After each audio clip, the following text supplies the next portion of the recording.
Quad की जो अभी बैठक हुई, इसमें अभी प्रधानमंत्री नरेंद्र मोदी का जो संबोधन था, उन्होंने क्या कुछ कहा, जरा एक बार सुनवाते हैं दर्शकों को, फिर मैं आपके पास आ रहा हूं। मुझे खुशी हो रही है, इंडो पैसिफिक इकोनॉमिक फ्रेमवर्क इस क्षेत्र को ग्लोबल इकोनॉमिक ग्रोथ का इंजन बनाने की हमारी सामूहिक इच्छा शक्ति की घोषणा है। इस महत्वपूर्ण पहल के लिए मैं राष्ट्रपति बाइडेन को बहुत बहुत धन्यवाद देता हूं। इंडो पैसिफिक क्षेत्र में मैन्युफैक्चरिंग, आर्थिक गतिविधि, वैश्विक व्यापार और निवेश का केंद्र है। इतिहास इस बात का गवाह है कि इंडो पैसिफिक क्षेत्र के ट्रेड प्रवाहों में भारत सदियों से एक प्रमुख केंद्र रहा है। यह उल्लेखनीय है कि विश्व का सबसे प्राचीन कमर्शियल पोर्ट भारत में मेरे होम स्टेट गुजरात के लोथल में था। इसलिए यह आवश्यक है कि हम क्षेत्र की आर्थिक चुनौतियों के लिए साझा समाधान खोजें, रचनात्मक व्यवस्थाएं बनाएं।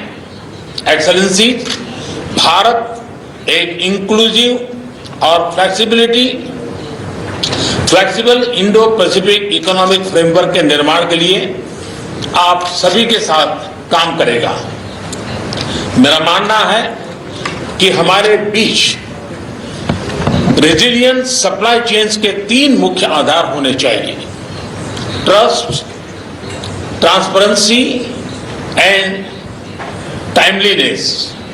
मुझे विश्वास है कि यह फ्रेमवर्क इन तीनों स्तंभों को मजबूत करने में सहायक होगा और इंडो पैसिफिक क्षेत्र में विकास, शांति और समृद्धि का मार्ग प्रशस्त करेगा। तो प्रधानमंत्री नरेंद्र मोदी ने क्या कुछ कहा वो आपने सुना, और काफी अहम बातें उन्होंने कही, और ट्रस्ट, ट्रांसपेरेंसी और टाइमलीनेस का भी उन्होंने जिक्र किया। लेकिन संजीव, मैं आपके पास आ रहा था।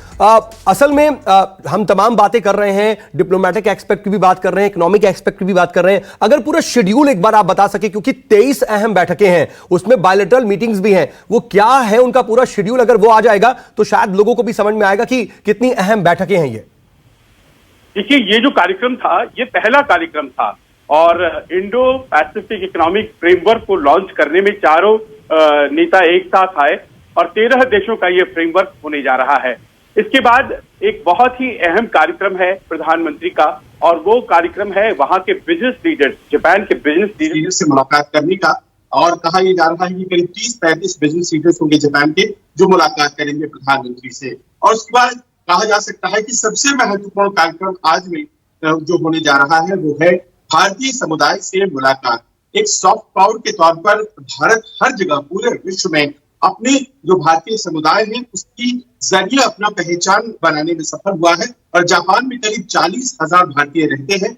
तो आज भारतीय समय के अनुसार करीब 4 बजे भारतीय समुदाय से प्रधानमंत्री की मुलाकात है और इसके बाद आज का कार्यक्रम खत्म हो जाता है। कल प्रधानमंत्री क्वाड की बैठक में शिरकत करेंगे और क्वाड की बैठक की साइडलाइंस पर राष्ट्रपति जो बाइडेन से उनकी द्विपक्षीय मुलाकात होगी और उसके बाद फिर ऑस्ट्रेलिया और जापान के भी प्रधानमंत्रियों से प्रधानमंत्री द्विपक्षीय। ठीक है संजीव, मैं रोक रहा हूं क्योंकि ब्रेक का समय हो गया, वक्त बिल्कुल इजाजत नहीं दे रहा है। अचल मल्होत्रा सर, मंजू सेठ जी और साथ ही साथ प्रोफेसर महेंद्र सिंह, आप तीनों का बहुत बहुत शुक्रिया तमाम अहम डिटेल्स हमसे साझा करने के लिए, तमाम बातों के लिए।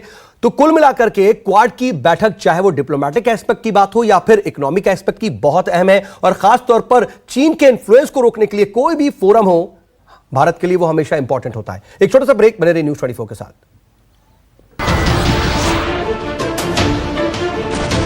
नमस्कार, मैं हूं मानक गुप्ता। अगर आपको हमारा ये वीडियो पसंद आया हो तो इसे लाइक और शेयर जरूर करें और हां, हमें सब्सक्राइब और फॉलो करना ना भूलें ताकि आप देश और दुनिया की कोई खबर मिस ना करें। तो जुड़े रहिए हमारे साथ और देखते रहिए न्यूज़ 24।